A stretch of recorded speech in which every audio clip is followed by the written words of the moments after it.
Yes, yebazibwe mbaniza ku The Chosen Generation nga tuba discussing ebirooto ebyenjawulo n'okuba nga tufuna okuyigirizibwa ku bulamu bwaffe bwa bulijjo ng'abalokole. Olwaliro ngenda kwogera ku birooto omuntu by'ofuna, bino ebirooto Mukama byakozesa okuwoniga nti ogenda kugwa mu byefuna oba ogenda funa setbacks oba nga waliwo amalogo agakulumbye mu bizinesi yo. Birooto ki Mukama byasinga okukozesa okuba nga alabula abaana be? Njagala otegere ekintu kimu, tewali kintu kyonna kigenda kukutuukako Mukama nga takugambye, naye obuzibu Mukama bw'ayogera osobola okutegeera Mukama kyagambye. Mukama agamba mu Hosea 4:6 nti abantu bange babula, abantu bange bazikirira olw'okubula okumanya. So Mukama ageza kukulabula ebirungi mingi n'otawulira. Kimwe era kyogera mu Yobu 5:18 nti Mukama ayogera omulundi gumu ebiri naye abantu ne batassaayo mutima, nti matumbi g'obudde kironga beebase mu birooto. So Mukama afa okulaba nga ayogera naawe, Mukama afa okulaba nga akulabula nti kino kigenda kukutuukako, naye oba oliawo n'otategeera Mukama ng'ayogedde oba n'otassaayo mutima n'obitwala nti bya just kati n'ozikirira n'ogamba Katonda aba yali luddawa, naye nga Katonda yakulabula. So olwaliro tugenda kuba twogera ku birooto omuntu by'ofuna ng'ogenda kufuna massive distraction mu byenfuna oba ng'ogenda funa setbacks, okuddamu emabega mu byefuna, omulabe ng'akulumbye, okuyita mu malogo, n'emimirala gyonna egigolokoka ng'emyoyo gy'ekika n'emimirala gyonna egigolokoka okuzza emabega, maybe gikufaananya abe wammwe oleme kusukka bye baakoma oba kukola byanjawulo. Kale katugende mu bubaka obwo. Alright, ekitooto namba emu Mukama kyakozesa okuba nga woninga abaana be nga waliwo attack ey'amaanyize ku byenfuna byo. Olota ng'okola business naye ng'ogikolera wammwe mu kyalo eri gye babaziika oba gye wakulira mu kayumba akakadde. And most of the times oyinza okusanga ennyumba eno yasenguka oba akayumba mwakamenyawo n'okusenguka mwasenguka ne muzimbe walala naye nga gw'oloota gy'okolera emirimu gyo. Twala ekyokulabirako sookuba ng'olina edduuka lyo. Ng'olina edduuka lyo oba liri mu kibuga Kampala oba lirina we liri wonna oba wagenda Bulaaya oba yonna gy'oli. Kaakati n'oloota ng'edduuka lyerimu liri wammwe mu kyalo, ate most of the time zibeera mu kifo kimu ekyo ky'oloota buli kaseera nga liri ewali ennyumba yammwe, ng'edduuka we liri, ng'oli very smart. Oli mu kutunda, oli busy otunda. Kati gwe bw'ozuukuka ng'olowooza nti okola nnyo, olowooza nti kirooto kya buwanguzi, olaba bakasitoma bangi bajja nga bakugulako naye nga bakugulirako eri wammwe mu kyalo gye wakulira. So kyoddamu okugenda okulaba mu bizinesi yo ng'otandise okufuna setbacks, ng'otandise okufuna failure. Nabagamba buli kintu kyonna ky'olootera mu kyalo beera very careful, toddamu kwebaka. Oloota ebbaga mugikola mu kyalo ewammwe, oloota ebintu byonna by'olootera mu kyalo, manya nti egyo myoyo gyakudda mabega most of the times okugyawo ng'oloota ova mu kyalo. So bw'otangula okukola business mu kyalo, bakasitoma bajja bagulyako mu kyalo, most of the times obeera tewabeera obuzibu bwonna ng'oliyo mu kyalo. Beera nga business etambula bulungi, oli very smart, oba olina emmotoka ng'olaba gy'opaakinze, ogenda okuzuuka ojjukira nti business eri Kampala ate ebadde edootera mu kyalo. Njagala okitegeere bulungi nnyo nti is that not a coincidence? Eyo manya nti Mukama ali mu kuwoninga eyataaka eri business yo. Esobola okubeera nga myoyo gya kika gye gikulumbye. So kyolina okutegeera kimu, waliwo emyoyo gye bayita monitoring spirits. Emyoyo gino gibeera gitakalondoozi, gibeera gikulondoola. Osanga abantu nga balina uniformity mu kika nga bafaanagana, baba tebasoma bonna nga tebasoma, nga tewali n'omu alina degree, tewali n'omu alina motoka, tewali n'omu alina business etegeerekeka, kwegamba bonna nga bali awo bafaanagana uniform, ng'ageza alina ekyamaanyi, alinamu ennyumba eri awo bwekyo ate nga naye yatoba nnyo gifuna oba nga yatunda ttaka n'agizimba. Kwegamba nga bali awo bali uniform ng'emizimu gy'abakwatira awo tebagenda maaso, tebeyongerayo. Kati emizimu no kye giba gizza okukola kubanga gikuzzaayo nawe ofaanana abeewammwe. Not because abantu bali tebaakola tebaagezaako, naye baagezaako kyonna kye basobola, naye olw'okubanga ensi ey'omwoyo y'amaanyi okubasinga gyabateeka ku level we gyagala babeere. Sitaani tayagala nkulaakulana yonna, ajja n'asikatalinga buli kimu, ayagala bintu byakubonaabona. So ky'oba olaba oloota bizinesi ozikolera mu kyalo ng'ate si gye ziri, bizinesi ziri walala. So ekitooto kino kisobola kuba nga kirata kitine ku ddogo nga waliwo omuntu akuloga, akuze emabega, akuze mu kyalo, kufiirizibwa. Maybe waliwo competition mu kibuga wokolera oba business wonna wokolera. Maybe waliwo omuntu atakwagaliza ng'ayagala mufaanagane oba akusinge, kuba bino biri so common mu Africa. omuntu akwatibwa ennugu asobola okukola kyonna so okuloga sokola kyonna okulaba nga akufiiriza kubanga waliwo abantu abamu nga tebaagala omuntu yenna ali bulungi balinga sitaani mayi sitaani kyolina okutegeera kimu either omuntu abeeramu Katonda nga ayagaliza nga ayagala abantu oba abeeramu sitaani so olina okumanya nti oyo ali mu sitaani so omuntu nga ali mu sitaani abeera akwayagala bya sitaani ayagala abantu bafiirizibwa tayagala bagenda mu maaso tayagala balina bufumbo bulungi so ekyo kyonna ky'oloota ng'okikolera mu kyalo ba business manya nti ekyo ekirooto Mukama akuwoninga nti waliwo setback ati nina kukola ki bw'ofuna attaka efaanana bw'eti oba ofuna ebirooto ebifaanana bw'eti tewali nsonga lwaki oba oyongera kulya mmere ndangira okusaba n'okusiba right away baana ba Katonda kijagala bagamba nti okusaba n'okusiba kwa maanyi Yesu yali tasaga bwe yayogera Matayo 17:21 ekyengeri eyo tekisobola kuvaawo kugira ngo ogenze kusaba n'okusiiba ebintu ebimu tebisobola kuvaawo okay so bakuloze oli agenze awaddeyo saddaaka y'embuzi awaddeyo enkoko obayo omusaayi mungi nnyo okulaba nga bakuze mabega kati oli mutulo oli mutulo oganye okwambala amaanyi n'obuyinza ebyakuweebwa mu Luka 10:19 nga bwe mbagamba wano Babuli ekugamba mu Luka 10:19 nti bambwadde amaanyi n'obuyinza okulinnya ku misota n'enjabi ez'obusagwa na buli maanyi ga mubi tewali kikola obi n'akatono kati ofunye setback efaanana bw'eti ate oli mutulo weebase kijagala okugamba nti bigenda kutuukako si lwakuba nti Mukama ayagala bikutuukeko n'olwokubanga yakuwa amaanyi n'obuyinza ne gusazeewo kwebaka abalogote beebaka bazuuka ku 8 ogw'ekiro bamugamba zuuka ku 8 kola bw'oti yogera ebigambo bino tambula ng'oli weerere weetooloolemu awo kola bw'oti ddagala lino liise mu mutwe zuuka ku 8 lyetoolooze ku mutwe ng'emirundi 7 simaya kola bw'oti ne bw'oti byonna n'abikola bamugambye okufuuwa mmindi n'azuuka ku 8 n'agifuuwa kati gwe omwana wa Katonda oli mutulo weebase ogamba nti n'amaanyi ga Katonda gamala naye togakozeseza togaaplayinze togambadde so njagala okugamba lekera obeera omunafu mu nsi ey'omwoyo eyambala amaanyi n'obuyinza ebyakuweebwa ng'omwana wa Katonda yes ekirooto namba 2 Mukama kyasobola okuwa okulaga nti waliwo setbacks mu bizinesi yo oba waliwo attack ey'amaanyi okay before nga sinaabula kirooto namba 2 bw'oba ng'oli mupya wano nyongera okwaniriza ku The Chosen Generation wano tuba twogera ku birooto no teachings ez'enjawulo ojjaba ofuna okuyigirizibwa okw'amaanyi wano so subscribing ku channel eno ekisingira ddala obukulu koona ne kadaako kalungi nnyo kubanga buli bwetekayo video ofuna notification so message bw'oba tokonye kade sokuyitako just bw'oba ng'osubscribinze message sokuyitako oba nga tokonye kade bw'okoona kade YouTube ebeera obligated okubeera nga ekuweereza feed mu notification zo n'oba ng'ofuna video mangu nga nakagiteekayo bwe nti mangu nnyo bw'osa ogiraba ne baga tekuyitako n'ekirala koona kalayiki ako katukola bulungi nnyo kayambako video eno kubanga YouTube egidistributinga ku bantu bangi n'ekirala bwe omaze watchinga of course ng'omwana wa Katonda olina ka WhatsApp group aka kali mu bakwano bo kiba kirungi n'oba messaging eno ne video zaffe endala so okusharinga nga like 1 per day n'ekirala kyensobola okwogerako nti tomala kuona ku matobya artist video emu kirungi nnyo okubanga Katonda bw'ayogera otegeera kyagamba kubanga obulamu bwaffe tubutambuliza Bayibuli egamba nti abakulembera omwoyo mutukuvu baana ba Katonda kati omwoyo mutukuvu ayogera gy'oli kiba kirungi nnyo banga otegeera kyakugamba okay katugende ku namba 2 okuloota ng'omufu akuwa ssente now kino kiri very very serious olota okoze business oba oguddeyo business yo somewhere mu buliwo kati n'ogyolota ekiro ng'omufu azze omuntu wena gw'omanyi yafa sometimes asobola okubeera relative sometimes asobola okubeera omuntu omulala yena gw'omanyi omufu nga yakugulako oba ng'oli naye mu business mutunda oli awo otudde olina bakasitoma omufu najja nagulako kati mu nsi ey'omwoyo nga oli mu kirooto weebase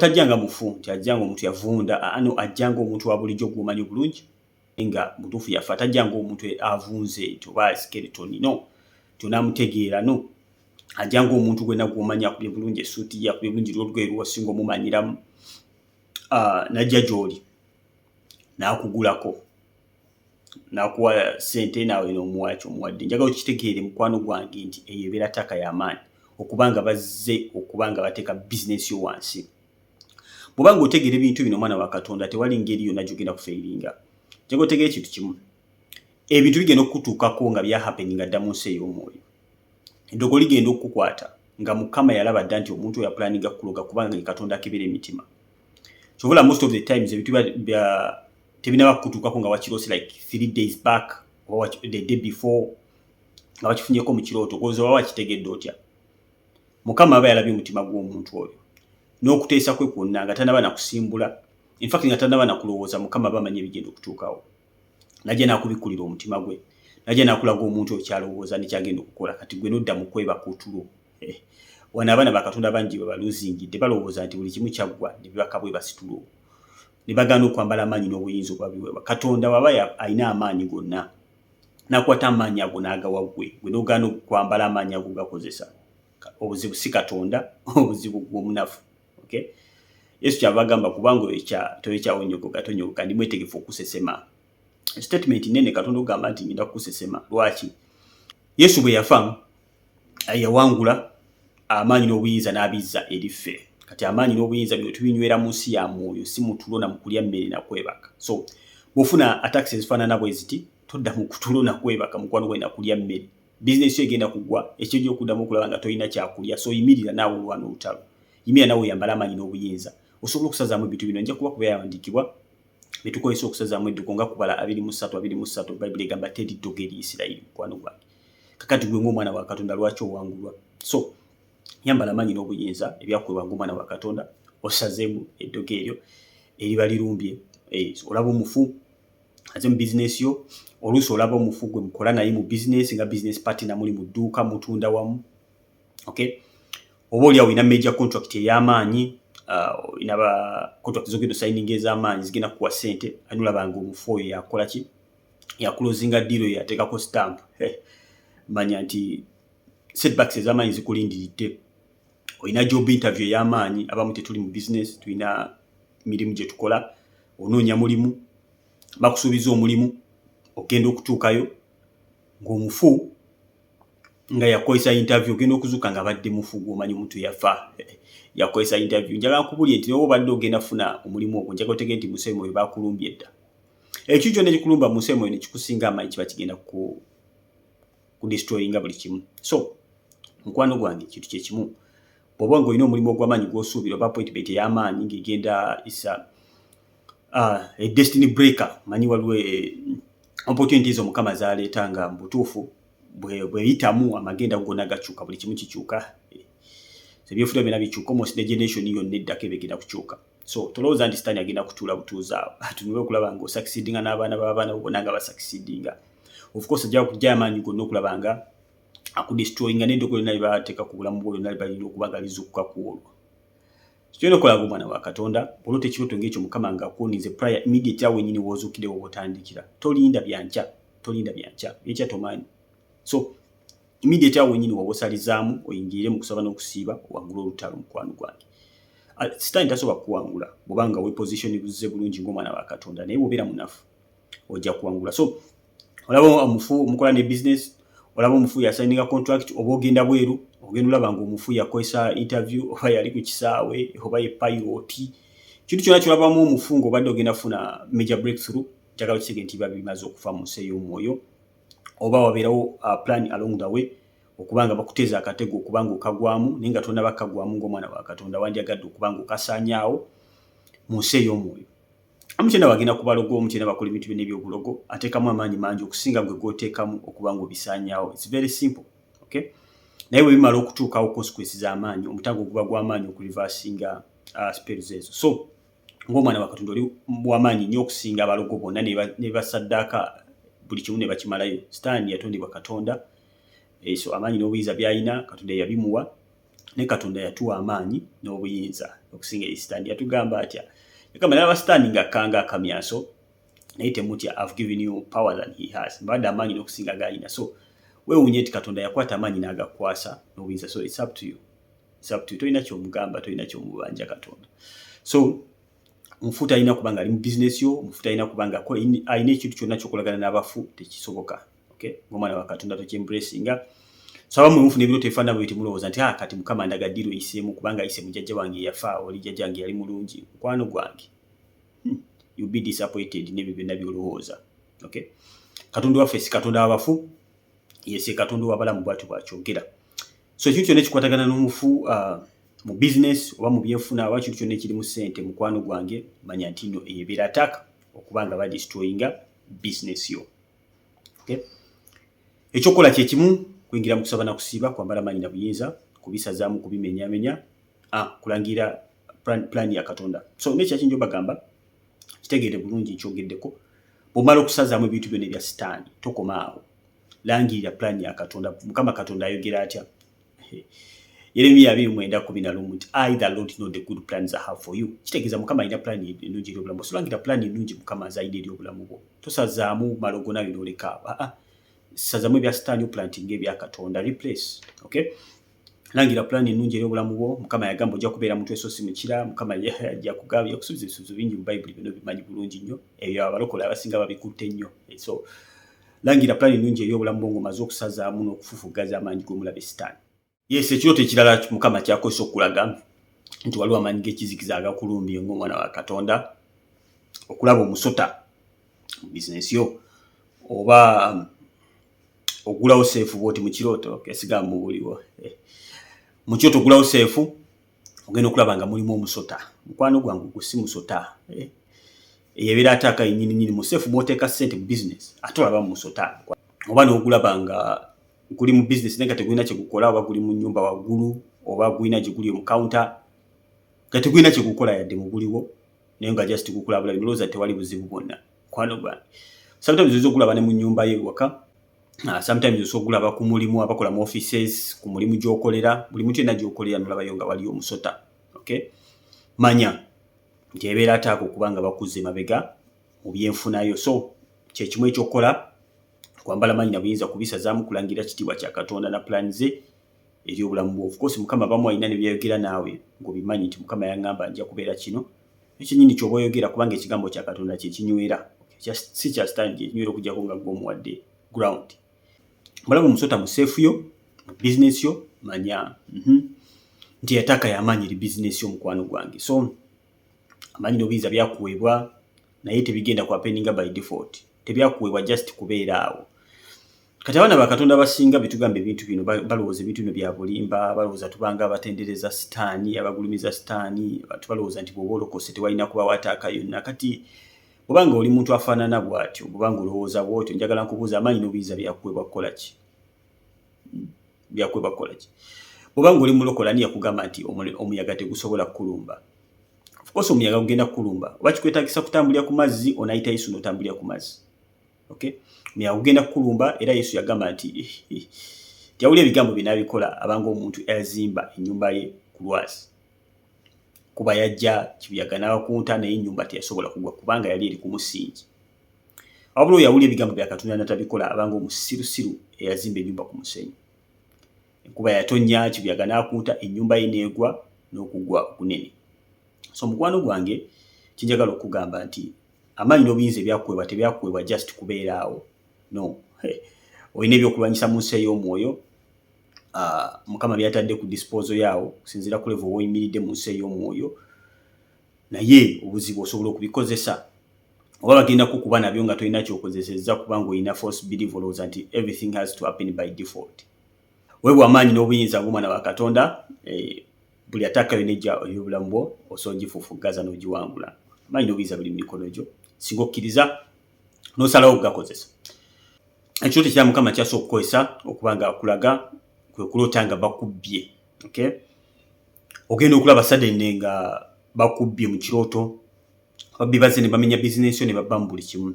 Bayibuli egamba sitaani yajja okubba okutta n'okuzikiriza naye Yesu yajja okuba nga atuwa obulamu. So sitaani yajja okubba okutta n'okuzikiriza emirimu esatu naye gy'amaanyi didire.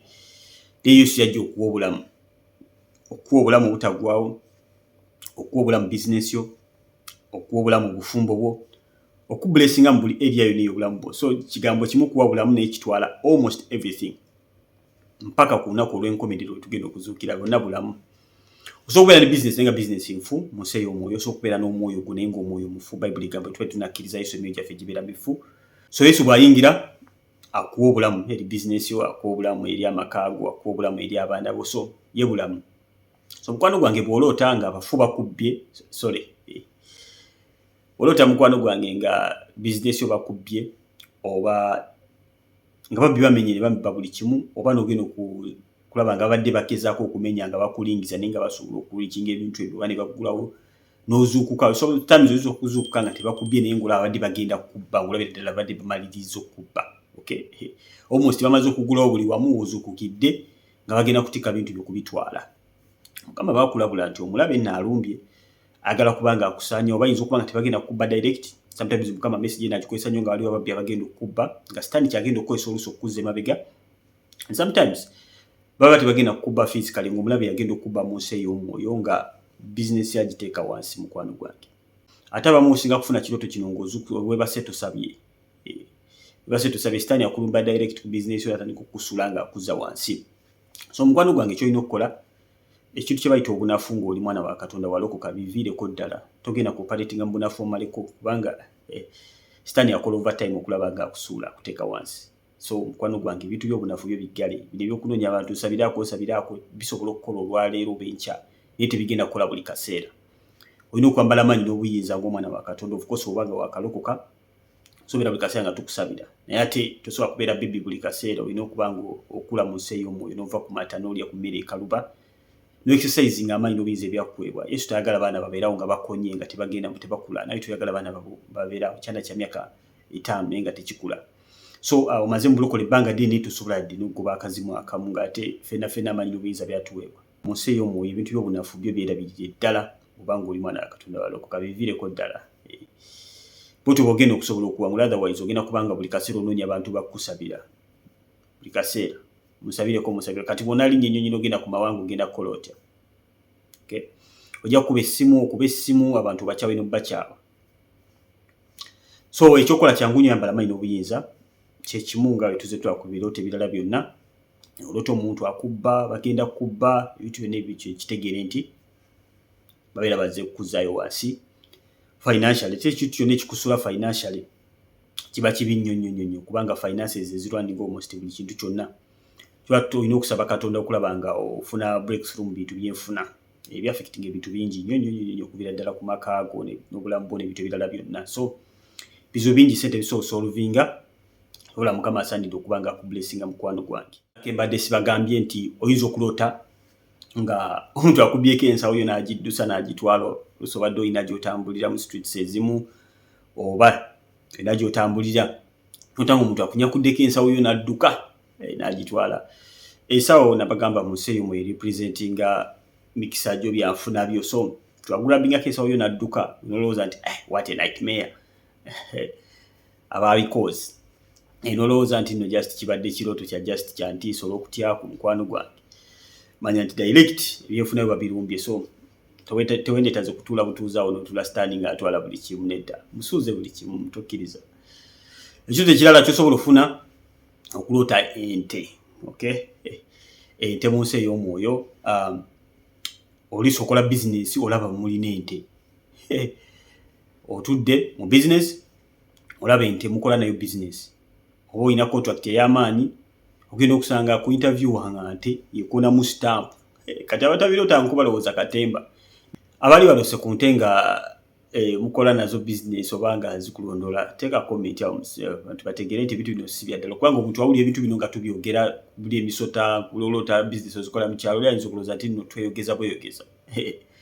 Abali babirooseeko abamu babiroota na byonna. So nola business nga zifa. So tereko obujuliza mu comment section nti ze nakiroota kino ne kino ne kibaawo, ze naloota kino ne kino ne kibaawo ku bintu byenjogedde. So abantu bategeere nti ebintu bino bya ddala si bya kusaaga. Omuntu abamu bagenda ku malubiro tawaloze ti bya kusaaga bagenda okulaba nga bagudde ate tetwanjitaze kulaba bintu bino nga bibatuukako. So batelewo ka comment awo bategeere nti ebintu bino bya ddala. Olota olina ente gye mukola nayo business oba oli mukola business ogenda okulaba ng'ente ekoze eki erumbye n'ekoona buli kimu n'ekisaanyaawo. Ogenda bweru ente yekola ku immigration yekoona mu stamp, ogenza okufuna passport yegaba passport, ogenza okufuna visa, olina major appointment ku visa, ogenda kuyita visa ogenda mu Europe oba ogenda wa olaba nti nanyi mukwano gwange tolowooza nti byakusaaga. The next day ogendayo ofune disappointment ng'ate wadola buli kintu kyonna kitambula bulungi. Weebuuze kiki ate kyekibaddewo. Nja kubulira ekyabaddewo kyekyo kyewalabye kirooto Mukama yabadde agezaako okukulabula naye n'otatwala warning kuba serious. Gamba buli wegamba nti Mukama ayogera abantu ne batassaayo mutima. Wadolooza ti bya just oba birowoozo byo. Kati bw'otyo wafiiddwa omukisa ogw'amaanyi mukama gwa badale simbula mubo nga nabana bo badde bajja kusanga n'abazzukulu bo bagade bagenda ku benefitingako. So mukwano gwange bw'olota ente kugoba oluusi esobola okuba ng'ekugoba ng'ekuzaayo wammwe. Business erina weeri naye ate olota ente n'ekugoba n'ekufumula n'ekuzaayo mu kayumba kali akakadde akewammwe oba gye baba zikuba gye wakulira ng'olaba ente gy'ekuzza ekugoba ekuzaayo eyo. Obadde olina gy'olaga katugambe obadde ogenda ku interview n'olota ng'obadde ogenda ku interview ente n'ekufumula n'ekuzaayo mabega. Tumiyita kalondoozi. Emiji gyeronda obuzaalwa n'omusajja bajagala kukuzzaayo faanana abeewammwe. Sometimes oyinza okukola business netambula bulungi after a certain period of time paka bw'otuuka ku amount emu agamba muzzukulu atoloka ageze okusala line agala kukola atya ne bakugoba ne bakuzzaayo mabega. Next day kyogenda okulaba ng'otandise okufuna setbacks ng'olowooza nti bibawo mu business kumbe ogenda nno mukwano gwange.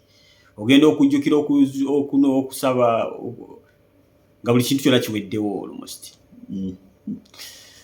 Pastor Tom Subafe atera okugamba ati nga business esigaddemu nkoba obanga dduuka nga musigaddemu nkoba ezo zo zaagaana okuaffectingiwa ekikolimo enkoba n'emigwa ku dduuka n'obutaala ebyo n'ebintu by'ekikolibokolimo ebyo nga byo bikyasigaddemu ne kuleeta enkalo. So mukwano gwange bintu tubigamba kukutiisa wala tugamba otegeere kubanga Bayibuli egamba olimanya amazima n'amazima gali kufuula wa ddembe. Obutamanya kintu kibi nnyo kambabulire ekintu kye bayita obutamanya kibi n'okusinga sitaani. Okay? Ekintu kye bayita obutamanya kiri very very dangerous n'okusinga sitaani. Lwaki? Sitaani yawangulwa dda emyaka 2000 emabega mukama waffe Yesu bwe yafa ku musalaba yagamba kiwedde. Sitaani yawangulwa dda amaanyi n'obuyinza ne bituweebwa. So sitaani takyalina amaanyi na buyinza eri oyo ayambadde amaanyi n'obuyinza. So sitaani is not an issue. Issue eriwo nti butamanya. So n'omuntu atakimanya asobola okubeerawo n'akubwa sitaani naye nga talina rights zikukuba naye olw'obutamanya bwo sitaani n'akudefeating nga n'akuwangula naye te ng'olina amaanyi n'obuyinza. So olota ente oluusi nga mutambula mwenna mugenda munyumya no mukirooto obeera nga kataala. Otambula onyumya n'ente oba ku visa nga ekolamu stamp munyumya bulungi nnyo n'ente. Abaali babire ku bintu bino bane mubitere mu comment section. Yes, ekirooto kiramu Mukama kyasooka okukozesa okulaga nti waliwo attack y'amaanyi mu business of course okulota nga bakusibye. Okay? Obanga bakugobye ne bakukwata ne bakusibye emigwa nga waliwo n'omuntu ali awo atudde akukuuma bw'ati. Oba mukuumi bamujaasa oba kinga bakutte. Ne bakuba mukomera oba olusi nga waliwo omuntu ali abakuwakinga manya nti obusibe. Setback ez'amaanyi zizze baze okuba nga bakusiba obeera nga tolina gy'olaga mu nsi y'omwoyo. So bw'ofuna ekyo tekifaanana bwe kityo kye kimu mukwano gwange. Yambala amaanyi n'obuyinza todda mu kutuula butuuzi todda buzzi mu kuddaawo mukwano gwange obeera mwana wa Katonda kinyaga okugamba tofuna kintu kyonna n'odda mu kutya. Bayibuli egamba tetwawebwa mwoyo wa kutya. Mukwano gwange yambala amaanyi n'obuyinza njagala okitegeere nti ebikusoomooza bebirumba omuntu yenna omulokole wa bulijjo okusinziira ku level kwali yataaka gy'afuna. Naye ffenna tuwangula lw'amaanyi na buyinza. Tewali lunaku lwokera ku makya nga buli kimu kyaggwanga oli awo weebaka bwebasi. Oba ng'oli anointed kwenkanawa onako otandika okwebaka obwebasi lw'otandika okudefeatingibwa mu nsi ey'omwoyo. Olina okwekisasayizinga amaanyi go n'obuyinza almost buli lunaku ng'omwana wa Katonda. Buli ataaka yonna Mukama gy'akulaga olina ogizidiza omuliro naawe. And let me tell you njoka okulwana n'etalo afuuka general mu nsi ey'omwoyo nga tewakyali buzimu buno butonotono obusobola kujja mu bulamu bwo. Twagenda mu ssabo n'agenda ne baagala okusindika emizimu ewali omuliro tebutusindike we mulokole. Ngalo obuzimu butya nayo nga babusindika ku mpaka naye nga butyayo. Waba bukimanyi nti obujja tebunnaba kutuuka nga babwokeza dda from a distance. So mukwano gwange njagala tuke ku level okubanga buno buzimuzimu simanya bwe kiki simanya abandoze ngebe tebikyana kutuukako tebikyatawaana nga bukutya mu nsi ey'omwoyo. Yesu Mukama waffe Yesu alina we yatuuka n'asanga omusajja nga ajjudde emizimu gyali mingi nnyo. Uli omusajja ono kyamugamba emizimu gyejja ne gimwegayira ne gigamba tusindike mu mbizi ne gyegayira bwegayiriza gyategeera gyagamba tusindika mu bunnyange akaseera kaffe tegannaba. Kati njagala otegeera nti emizimu giri colonizinga anointing n'amaanyi agali ku muntu n'okusinga abalokole be bategeera amaanyi ge balina n'obuyinza. Emizimu gyategeera nti omusajja ono gyali gimumanyi. So olaba emizimu gikumanyi mu nsi ey'omwoyo oba tolina mafuta abo oba ng'oli munafu gikumanyi era bwe bagisindise gijja gidduka gikwesunga naye bwe gimanyi olina fire gigamba ayi totusindikawo eyo bulokole waliyo omuliro. Yesu ekirooto ekirala Mukama kyakozesa okulaga okulota ebisaanyi biri presenting eddogo mu nsi ey'omwoyo. So olota ebisaanyi nga biri mu business, olota ebisaanyi bikuliko, olota ebisaanyi biri mu maka go nawo birotera, jako kitegere bulungi nti ebeera attack eddogo. Okay, oleta nga biri mu kitanda kyo, attack ebeera ya bufumbo, bituli byogerako mu biroto by'obufumbo. Nenga olota ebisaanyi mu business yo mukwano gwange obanga bikuliko manya nti attack setback ey'amaanyi, especially okuyita mu ddogo. Lumbi obulamu bwose ekyokola kyangu nnyo, ngera nze mbagamba ku biroti ebirala byonna era kyekimu. Ekyoto ekirala oyinza okulota nga oyambadde enziina, oyambadde rags bazita batya, ya miziina kale bigoye ebiryawo bikyafu olinga mukubi wa bbulooka naye nga toli ku mulimu ogwo, toli mukuba bbulooka. Olota oyambadde ebyo ebigoye byotambuliramu, manya nti mukwano gwange mu nsi ey'omwoyo bakunyaze dda. Ekyokukolera kyangu nnyo, kyekimu era ku birooto ebirala byonna, kwambala maanyi na buyinza. So nekirala olota ovuga akagaali kano ka bicycle cycling. Olota ovuga akagaali ngokavugira eri wammwe gye wakulira, oli omukubo bwe onyumirwa okuba panyo okola oti, olota abamu okavugira na ku mupiira gumu. Ebintu ebyogera abamulooza biri fane, naye kebera mu comment section abalota nga munyumira obugaali mukubo omukyalo eyo. Olota akagaali oluusi okavuga ne mu ngeri gy'otakavuganga nako. Oli muwala olota akagaali okavuga lusita ku mupiira gumu ng'oli mukubo obukono olaba onyumirwa nnyo mukwano gwange. Ozuukuka n'olowooza nti ekirooto kibadde ekirungi obadde onyumirwa gaali, kumbe mukwano gwange ogenda sitaani muyaaye. Sokuleta ekirooto n'akulota nga kirungi ate nga mu nsi ey'omwoyo oli mu kuggwaawo. So olota ovuga obugaali, mukwano gwange manya nti nno olumbiddwa dda mu nsi ey'omwoyo, mulaba ayagala kuzikiriza byanfuna byo, ayagala kuzza mabega. Akagaali kali presentinga kubonaabona no matter engeri yonna gy'okalootamu. Naye gyakubonaabona gyakudde mabega kulaba nnaku tota bugaali.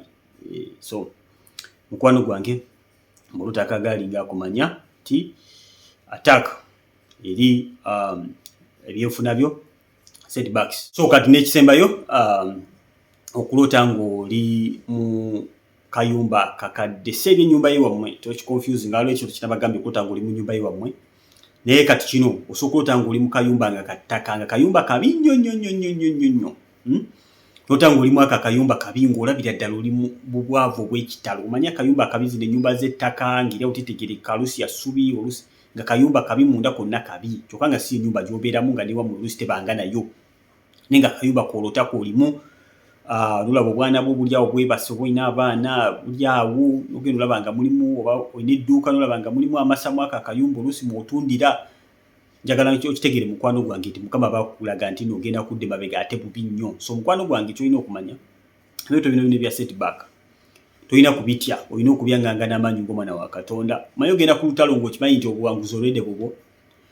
Ffeffekka nga abaana ba Katonda bagenda ku lutalo, ng'olwedde okimanyi bulungi nnyo of course ogenda kuwangula as long as oyimiridde nga bw'olina okuyimirira. Kubanga ffe eva tuli bawanguzi n'okukirawo, tewali lutalo lonna lusobola kuwangulwa ng'abaana ba Katonda. So genda ku lutalo n'okukkiriza, genda ku lutalo n'obuvumu ng'okimanyi nti already obuwanguzi buli ku side yo. Omulogo taba na sure, taba na garanti kyagenda kuwangula, naye gwe already ogenda ng'obuwanguzi buli ku side yo.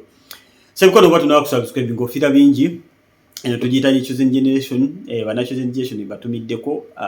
Tulina ebirala bye tukola wano, tubulira enjiri ku ground. Nja kuba ka video nkakutirawo, ojja kuba okalaba. Tuba enjiri ku ground, tu affecting ebyalo, tubabulira about Mukama waffe Yesu, lwaki Yesu yajja, lwaki yafa, lwaki yazuukira, lwaki agenda kudda, lwaki agenda mu ggulu, lwaki agenda kukomawo. So tubulira enjiri wandaga, so twegattako. So joininga WhatsApp group yaffe, abingi bye tukola mu WhatsApp group. Of course tubulira enjiri, oyigirayo okuweereza Katonda n'ebirala bingi. So joininga ku WhatsApp, ompeereza message namba yange ya WhatsApp gyaba gidropingako wansi awo ku comment esooka waggulu, ojja bw'ogiraba. Tuweereze message ku WhatsApp, tusikane mu video eddako. Mukama b'omukisa ogw'amaanyi.